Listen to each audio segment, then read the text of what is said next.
مجھے حکم یہ ہوا ہے کہ میں کلمہ طیبہ کا معنی اور اس کا مفہوم اور اس کے تقاضوں کے متعلق آپ کے سامنے گزارشات کروں۔ میں اپنے رب سے دعا کرتا ہوں اللہ مجھے صحیح بات کہنے کی توفیق عطا فرمائے، اور پھر کہنے والے اور سننے والے جن کے لیے یہ سب سے بنیادی بات ہے، پھر اس پہ یقین اور اس کے مطابق زندگی گزارنے کی توفیق عطا فرمائے۔ حضرات محترم، یہ ہر مسلمان بات جانتا ہے کہ جب بھی کوئی انسان اسلام میں داخل ہونا چاہے تو سب سے پہلی کی جو ہے یا سب سے پہلا دروازہ جس میں وہ داخل ہوگا تو اسلام میں آئے گا وہ کلمہ طیبہ ہے۔ اس کلمہ طیبہ کو کلمہ اخلاص بھی کہتے ہیں۔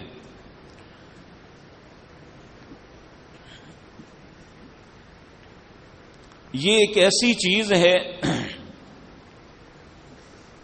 جس کے متعلق نبی کریم صلی اللہ علیہ وسلم نے سب سے پہلی دعوت جو اپنی قوم کو دی تھی، اور انہیں یہ بات پہلے ان سے یہ تسلی لی کہ اگر میں تمہیں یہ کہوں، پہلے تو یہ کہا کہ میرے متعلق تمہارے کیا تصورات ہیں۔ سب نے بیک زبان کہا کہ آپ کی زبان سے ہمیشہ سچ نکلا ہے، اور آپ جیسا امانت دار ہم نے کوئی دوسرا انسان نہیں دیکھا۔ آپ نے پھر فرمایا اگر میں تمہیں کہوں جس پہاڑی کے اوپر میں کھڑا ہوں جسے کوہ صفا کہتے ہیں، جہاں حج اور عمرہ کرنے والے جاتے ہیں اور جا کے سعی کرتے ہیں، اس وقت یہ میدان میں ایک چوٹی تھی۔ عرب لوگوں میں دستور یہ تھا، مکے کے لوگوں میں دستور یہ تھا کہ جب بھی کوئی اپنی قوم کے لوگوں سے اہم بات کرنی ہوتی تو اس پہاڑی پہ چڑھ کے وہ لوگوں کو بلاتے، لوگ جلدی سے یہاں اکٹھے ہو جاتے کہ کوئی اہم بات ہے جو ہماری قوم کا فرد ہم سے کرنا چاہتا ہے۔ نبی کریم صلی اللہ علیہ وسلم نے بھی اس دستور کے مطابق انہیں بلایا، اور پھر یہ بات کہی کہ اگر میں یہ بات کہوں جس پہاڑی کی چوٹی پہ میں کھڑا ہو کے آپ سے گفتگو کر رہا ہوں اس کے پیچھے ایک لشکر ہے جو ابھی تم پہ حملہ کر دے گا، کیا میری بات پہ یقین کر لو گے؟ انہوں نے کہا کہ آپ کی زبان سے کبھی غلط بات نہیں نکلی، اگر آپ کہیں گے تو ہم مان لیں گے بن دیکھے بھی۔ آپ نے فرمایا اگر مجھ پہ اتنا یقین ہے تو پھر سن لو، ایھا الناس، اے لوگو، قولوا لا الہ الا اللہ تملک العرب والعجم، تم لا الہ الا اللہ کہہ دو، تم عرب اور عجم دونوں کے مالک بن جاؤ گے۔ اب یہ بات یاد رکھیں کہ عرب جانتے تھے کہ اس کا معنی کیا ہے، اور یہ ہر بات انسان جانتا ہے کہ ان سب نے بیت اللہ جیسی مقدس جگہ کے اندر بھی 360 بت رکھے ہوئے تھے، ان کا اللہ کے ساتھ واجبی سا تعلق تھا، حقیقتاً وہ سب کچھ انہی کو سمجھتے تھے، اور وہ سمجھتے تھے کہ ہمارا اللہ کے ساتھ ڈائریکٹ رابطہ نہیں ہو سکتا، ما نعبدهم الا ليقربونا الى اللہ، اگر ہمیں کوئی اللہ کے قریب کر سکتا ہے تو یہ کر سکتے ہیں، اس لیے وہ ان کی خوشنودی کے لیے سب کچھ کرتے تھے۔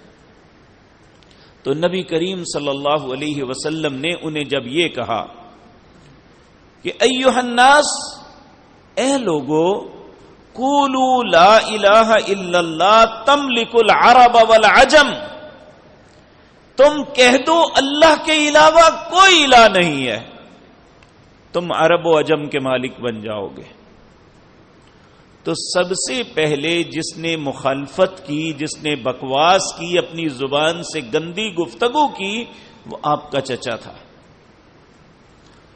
اور یہ وہ چچا ہے جس نے آپ کے پیدا ہونے پہ اتنی خوشی کا اظہار کیا تھا کہ اپنی لونڈی سویبہ، جس نے آ کے نبی کریم کی پیدائش کی اطلاع دی تھی، اسے آزاد کر دیا تھا۔ اور اس کے بعد بھی اتنا اچھا ریلیشن تھا نبی کریم کے ساتھ صلی اللہ علیہ وسلم کہ نبی کریم کی دونوں بیٹیوں کو اپنے بیٹوں کے لیے مانگا تھا۔ اور نبی کریم صلی اللہ علیہ وسلم نے بھی نبوت سے پہلے اپنی دونوں بیٹیاں، جو بعد میں سیدنا عثمان کی بیویاں بنی، ام کلثوم اور رقیہ، ان دونوں کی نسبت ابو لہب کے بیٹوں کے ساتھ کی تھی، یعنی اتنے قریبی ریلیشن تھے۔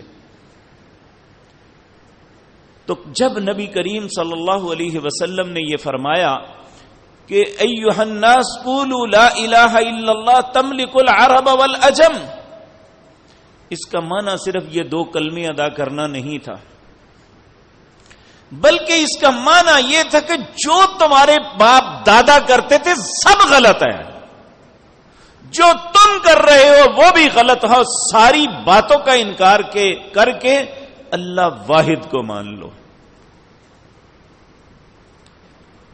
تو چچا نے فوراً زبان پھاڑ کے یہ کہا تبا لک یا محمد صلی اللہ علیہ وسلم، نعوذ باللہ نعوذ باللہ ثم نعوذ باللہ، اے محمد تو ہلاک ہو جائے اس لیے جمع کیا تھا۔ تو نبی کریم صلی اللہ علیہ وسلم اپنی شرافت، اپنے اخلاق، اپنے کردار کی وجہ سے اس کی بری بات کا جواب برے انداز میں نہیں دیا، لیکن اللہ کو برداشت نہ ہوا، اس نے آسمان سے آیتیں اتار دی، تبت یدا ابی لہب وتب، میرے نبی نہیں تو ہلاک ہو۔ انہوں نے تو معقول بات کی تھی۔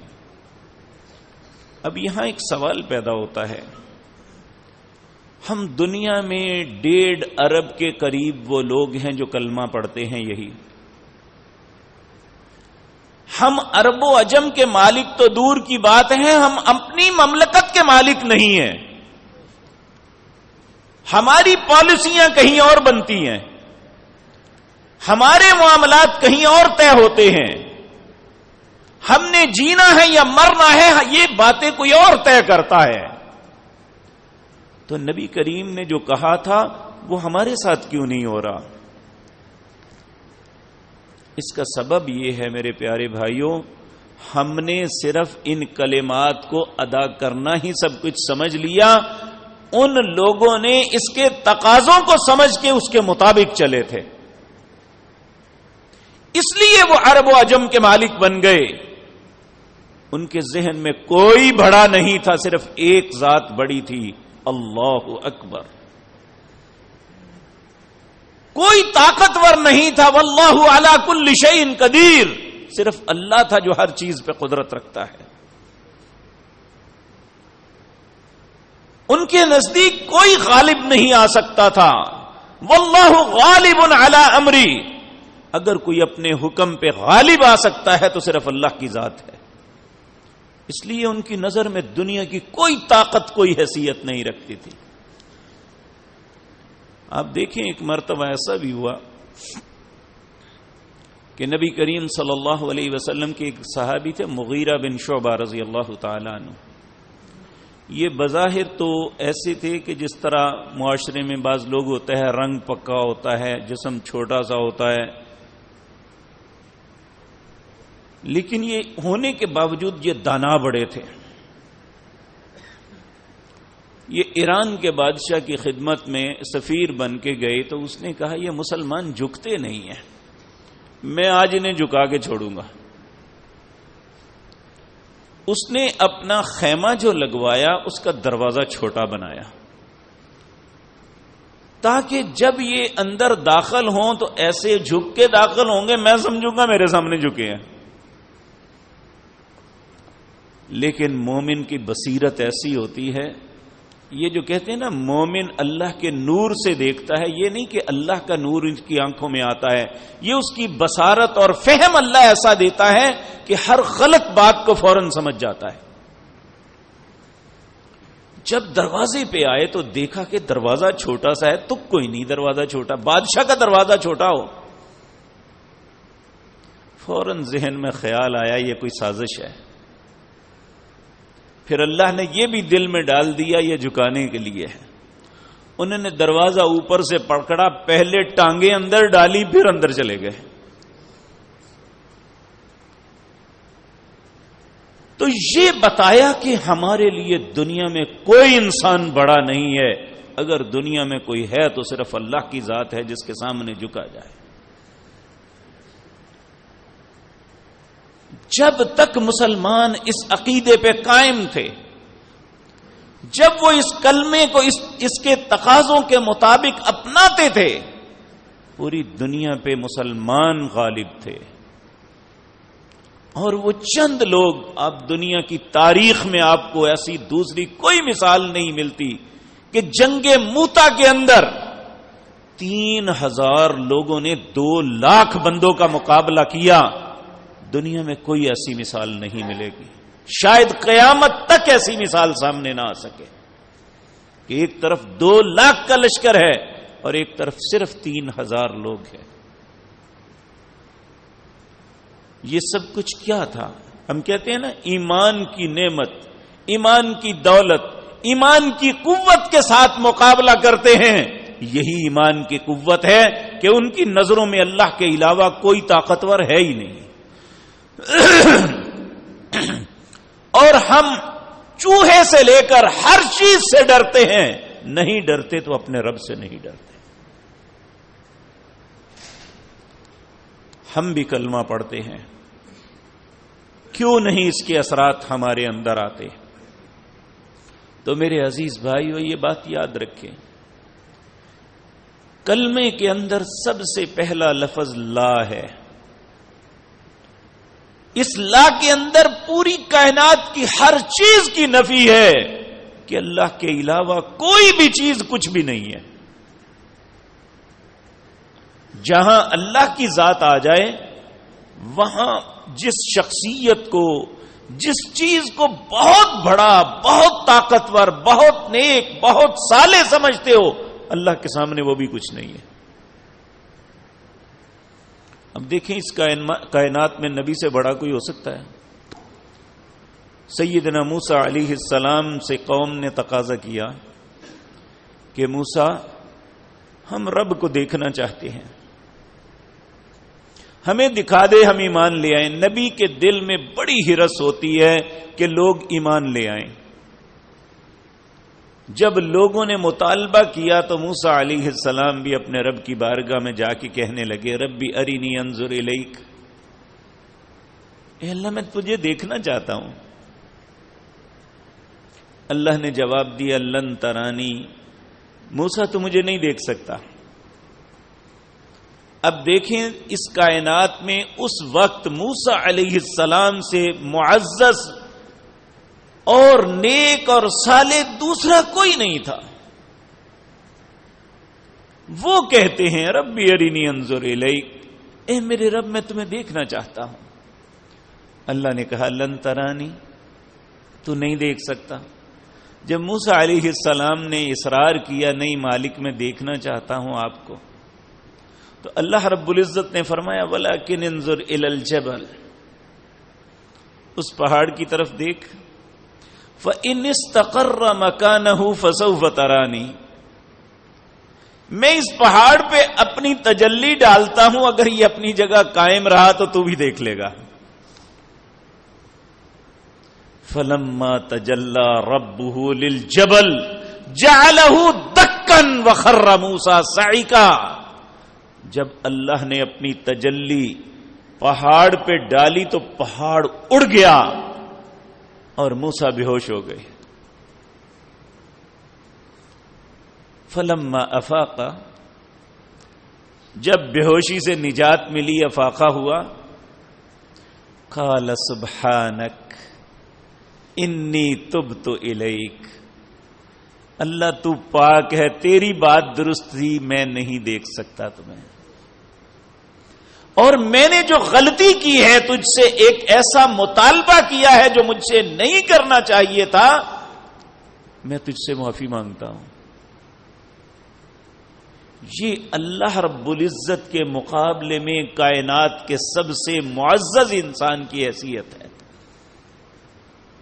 اور موسیٰ علیہ السلام سے بھی معزز اور محترم ہمارے نبی جناب محمد الرسول اللہ صلی اللہ علیہ وسلم۔ کس طرح مسلمانوں کے ساتھ کوئی خیر ہو جائے جبکہ یہ اللہ کی ذات کو اتنا گھٹانے کی کوشش کرتے ہیں، العیاذ باللہ،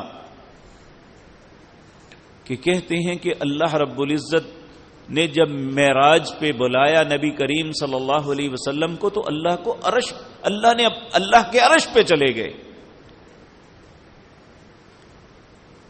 اور نبی کریم نے جب رب کو دیکھا تو پریشان ہو کے کہنے لگے مجھے یہ بتا تو میں ہوں یا میں تو ہوں؟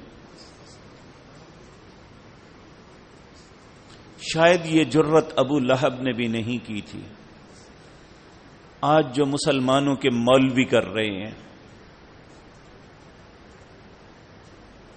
حالانکہ جب آپ کو شفاعت کبریٰ کا حق ملے گا، جب سارے نبی انکار کر دیں گے مخلوق کی سفارش کرنے کے لیے، نبی کریم کو اللہ حق دیں گے، تو آپ کس طرح سفارش کریں گے؟ آپ کو پتہ ہے؟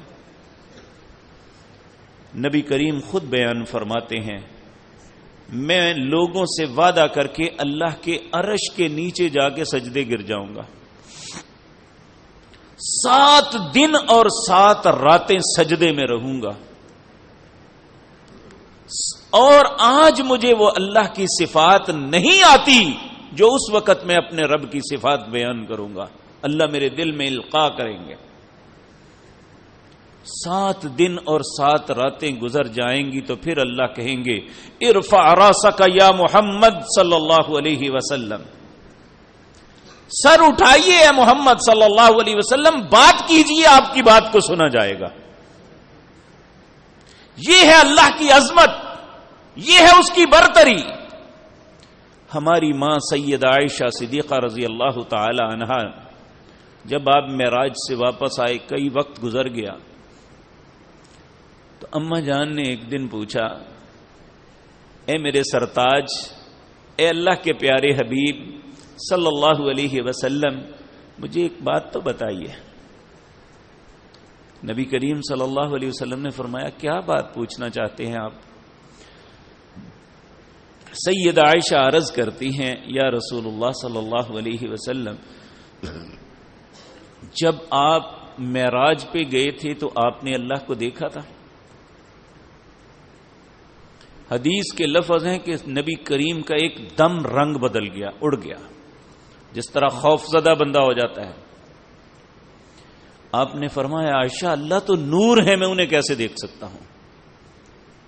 آج ہم نے نبی کریم صلی اللہ علیہ وسلم کو اللہ کا نور بنا دیا ہے، جبکہ آپ نے کہا تھا عائشہ وہ تو اللہ تو نور ہے، میں انہیں کیسے دیکھ سکتا ہوں؟ لا تدرکہ الابصار، کوئی آنکھ اسے نہیں دیکھ سکتی، وہو یدرک الابصار، وہ ہر کو دیکھتا ہے، اور صرف دیکھتا نہیں، وہو اللطیف الخبیر، وہ باریک سے باریک چیز کو بھی جانتا ہے اور اسے ہر چیز کی خبر ہے کہ کون انسان کیا کر رہا ہے۔ جب انسان کو اللہ کی قدرت، اس کی عزت، اس کی عظمت کا علم ہوگا تو پھر اسے پتا ہوگا کہ لا الہ الا اللہ، کوئی بھی نہیں کائنات میں، اگر الہ ہے، کوئی مالک ہے، کوئی خالق ہے، کوئی رازق ہے تو صرف اللہ ہے۔ ہم کہتے لا الہ الا اللہ ہے، رزق دوسرے سے مانگتے ہیں، کہتے ہیں اللہ کے علاوہ الہ کوئی نہیں، دعا کسی اور سے مانگتے ہیں. جتنا کلمے کے ساتھ ہم مذاق کرتے ہیں دنیا میں کوئی نہیں کرتا. آپ دیکھیں اللہ رب العزت ہم میں سے اکثر لوگ جی کس کا وسیلہ ڈالیں اس کی بات سنتا ہے دوسرے کی نہیں سنتا. یہ ایسی باتیں ہیں جو اللہ کی نظروں میں بالکل بے وقوفی کی ہیں. اگر ہم کسی کو اس لیے پکاریں گے کہ وہ ہمیں اللہ کے قریب کر دے گا، تو یہ بات تو انہوں نے بھی کہی تھی. جب نبی کریم نے کہا کہ انہیں نہ پکارو تو انہوں نے کہا ہم پکارتے تو نہیں، ہم ان کی عبادت تو نہیں کرتے. ما نعبدہم، ہم ان کی عبادت تو نہیں کرتے. الا لیقربونا الی اللہ، ہم تو صرف ان کے پاس اس لیے جاتے ہیں کہ اللہ کے قریب کر دیں ہمیں. اگر انہوں نے ایسا کہا ایسا سوچا تو اللہ نے انہیں مشرک قرار دیا تو ہم جو مرضی کرتے رہیں، ہمارے کلمے پہ کوئی فرق نہیں آتا. تو میرے عزیز بھائیوں، سب سے پہلی بات ہمارے ایمان اور عقیدے کا حصہ یہ ہونی چاہیے کہ اللہ کی ذات کے علاوہ کوئی الہ نہیں ہے. وہ اپنی ذات میں واحد ہے. قل هو اللہ احد، کہہ دو اللہ ایک ہے. اللہ الصمد، ہم سب نیاز مند ہیں، ہم سب حاجت مند ہیں. اللہ بے نیاز ہے، اسے کسی کی کوئی پرواہ نہیں ہے. نہ وہ کسی کی محبت میں مجبور ہے، نہ وہ کسی کی دشمنی سے خوف زدہ ہے. نبی کریم صلی اللہ علیہ وسلم نے فرمایا لو ان اولکم وآخرکم وجنکم وانسکم، تم پہلے پچھلے سارے مل جاؤ، جن انسان سارے مل جاؤ، ایک میدان میں اکٹھے ہو جاؤ، اور ہر بندہ اس طاقتور ترین انسان کی طرح ہو جائے جو دنیا میں سب سے زیادہ قوت اور طاقت والا ہے، اگر تم اللہ کا کچھ بگاڑنا چاہو تو لن یضر اللہ شیئا، تم اللہ کا کچھ نہیں بگاڑ سکتے. اگر تم سارے اکٹھے ہو جاؤ، اللہ کا کچھ سنوارنا چاہو تو کچھ نہیں کر سکتے. تو میرے عزیز بھائیوں، صرف کلمہ دو لفظوں کا نام نہیں، یہ ہمیں فوراً اپنے حصار میں لے لیتا ہے کہ اب میری مرضی کے بغیر نہیں چلنا. آپ دیکھیں نا، نبی کریم صلی اللہ علیہ وسلم کے پاس کچھ گاؤں کے لوگ آئے، انہوں نے کلمہ پڑھا تو ساتھ ہی کہنے لگے قالت الاعراب آمنا، اعراب کے لوگ کہنے لگے ہم ایمان لے آئے. تو اللہ نے جبریل کو فوراً بھیجا کہ انہیں جا کے سمجھاؤ کلن تؤمنو، ابھی تم ایمان نہیں لائے، ولیکن قولوا اسلمنا، ابھی تو تم نے اسلام کا دعویٰ کیا ہے. ولما يدخل الایمان فی قلوبکم، ایمان کی بات اس وقت کرنا جب یہ تمہارے دل میں داخل ہو جائے، تمہارا عقیدہ بن جائے کہ اللہ کی ذات کے ساتھ اس کا کوئی شریک نہیں ہے. لم یلد ولم یولد، نہ اللہ کسی کی اولاد ہے نہ اللہ نے کوئی اولاد بنائی ہے. ولم یکن لہ کفوا احد، انبیاء کو عرش معلی پہ چڑھانے والوں، ولم یکن لہ کفوا احد، اللہ کی برابری کوئی نہیں کر سکتا، اس کا ہمسر کوئی نہیں ہے. چاہے دنیا میں کتنا ہی کوئی صاحب عزت صاحب کمال کوئی نہیں، ولم یکن لہ کفوا احد، اس کی برابری کوئی نہیں کر سکتا. اس لیے سب سے پہلی بات توحید کے اندر یہ ہے، کلمہ طیبہ کے اندر ہے، اللہ اپنی ذات کے اندر واحد ہے. نمبر 2، وہ اپنی الوہیت میں بھی واحد ہے کہ اس کے علاوہ کسی کو پکارا نہیں جا سکتا. اگر اللہ کے علاوہ بحیثیت مددگار کسی کو پکارو گے تو اللہ کہتے ہیں ومن اضل ممن يدعو من دون اللہ من لا يستجیب له الى یوم القیامہ وهم عن دعائهم غافلون. اس سے بڑا کائنات میں گمراہ کوئی نہیں ہے. ومن اضل، اس سے بڑا گمراہ کوئی نہیں ہے. ممن يدعو، جو بھی پکارتا ہے، من دون اللہ، اللہ کے علاوہ کسی کو بھی، من لا یستجیب لہ، وہ اس کی اس پکار پہ کبھی فیصلہ نہیں کر سکتا. وہم عن دعائہم غافلون، بلکہ وہ تو اس کی بات سے ہی غافل ہے. اور آخری بات یہ ہے کہ اللہ اپنی صفات میں بھی لا شریک ہے. دیکھیں آج بڑی بے شرمی کی بات ہے، یقین جانیے. ایک دفعہ دیر کی بات ہے، حرم کی چھت پہ ایسے ہی دوست بیٹھے ہوئے تھے، آپس میں گفتگو کر رہے تھے. تو وہاں ایک فیصل آباد کا مولوی درمیان میں بول پڑا، کہنے لگا جی یہ کون سی بات ہے، سمیع اللہ کی صفت ہے، سمیع ہم بھی سنتے ہیں، اللہ بھی سنتا ہے. یعنی اتنی بڑی جسارت ہے یہ. ہماری سماعت کا یہ حال ہے کہ باہر کھڑے ہوئے کئی لوگ باتیں کر رہے ہیں، کوئی ایک بندہ بتا دے کہ ان کی باتیں کیا ہیں. ہماری سماعت یہ ہے کہ کچھ لوگ بول رہے ہوں تو ہم ساروں کی بات بھی نہیں سن رہے. اللہ کی سماعت یہ ہے کہ ساری کائنات میں مختلف زبانوں کے لوگ اس سے اپنی اپنی حاجتیں طلب کر رہے ہیں، وہ ہر کی حاجت سن بھی رہا ہے اور اس پہ فیصلہ بھی کر رہا ہے. یہ ہمارا چھوٹا سا ملک ہے دنیا میں، پاکستان. پاکستان کے اندر کئی زبانیں بولی جاتی ہیں. یہاں بلوچی بھی بولی جاتی ہے، یہاں پختونی بھی بولی جاتی ہے، یہاں پوٹوہاری بھی بولی جاتی ہے، یہاں ہند کو بولی جاتی ہے، یہاں پنجابی بولی جاتی ہے، یہاں سندھی بولی جاتی ہے. مجھے ایک بندہ بتا دے جو پاکستان کی جتنی بھی علاقائی زبانیں ہیں ساری جانتا ہو. اگر کوئی سندھی بھائی ہم سے سندھی میں بات کرے تو ان کی باتوں کی یہ تو ہے، اس کی آواز تو ہمیں آئے گی، اس کی بات سمجھ نہیں آئے گی. کوئی ہمارا بلوچی بھائی ہم سے بات کرے، ہم گونگوں کی طرح کہیں گے بھائی مجھے تیری کوئی بات سمجھ نہیں آ رہی.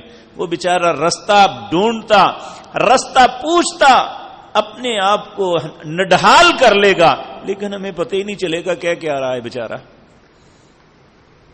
اللہ وہ ذات پاک ہے جس کے لیے ان زبانوں کی کوئی حیثیت نہیں، جس مرضی زبان میں بات کرو.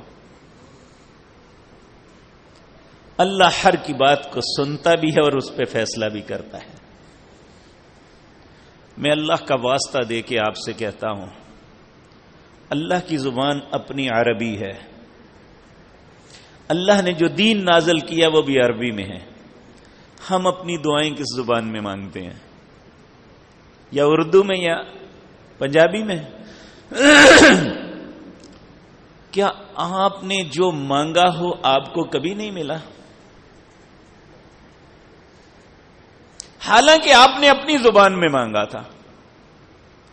تو پھر ہماری سماعت اور اللہ کی سماعت ایک جیسی تو نہ ہوئی. اور پھر خیر اس کے ساتھ تو کیا بڑی دیر کی بات ہے، میں بھی چھوٹا تھا تو میرے دوست جو ہمارے ساتھ حج کے لیے گئے ہوئے تھے انہیں میں وہاں بیت اللہ کی چھت پہ دیوار کے ساتھ لے گیا. جب وہاں اوپر کھڑے ہو نا اوپر والی چھت میں تو نیچے سے ایک شور بلند ہوتا ہے، ہو ہا کی آوازیں صرف آتی ہیں. ہر بندہ چونکہ اپنی گریازاری کر رہا ہوتا ہے تو نیچے سے ایک بڑا شور اٹھتا ہے.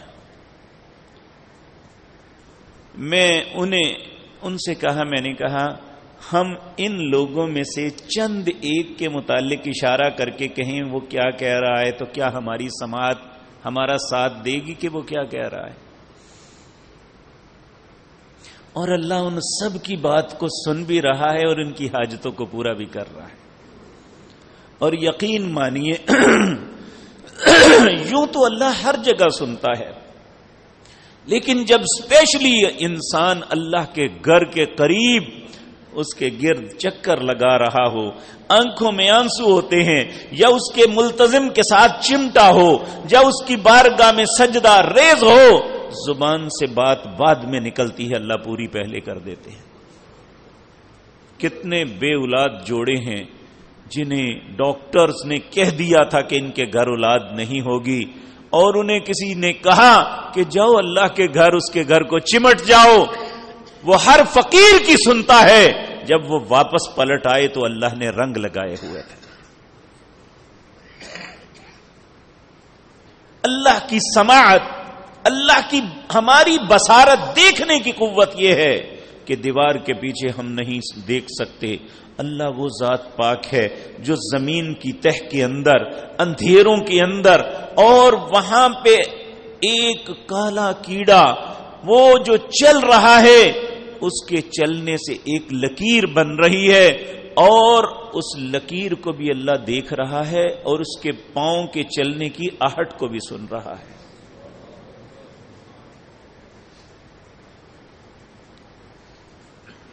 میرے بھائیو، اگر صرف کلمے کی بات، پڑھنے کی بات ہوتی تو اس کلمے کو مرتے وقت فرعون نے بھی پڑھا تھا.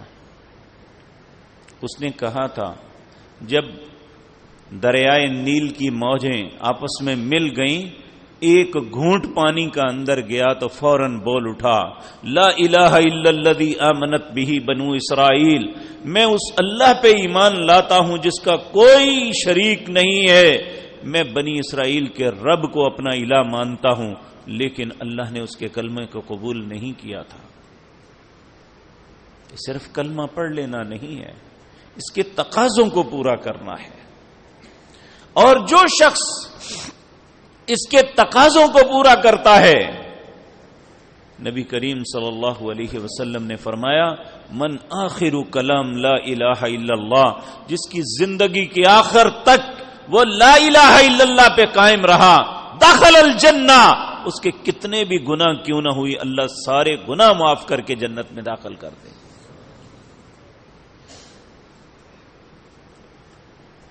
اس لیے میرے پیارے بھائیوں، جب انسان اپنے کسی عزیز کو دفن کرتا ہے نا، تو حکم یہ ہے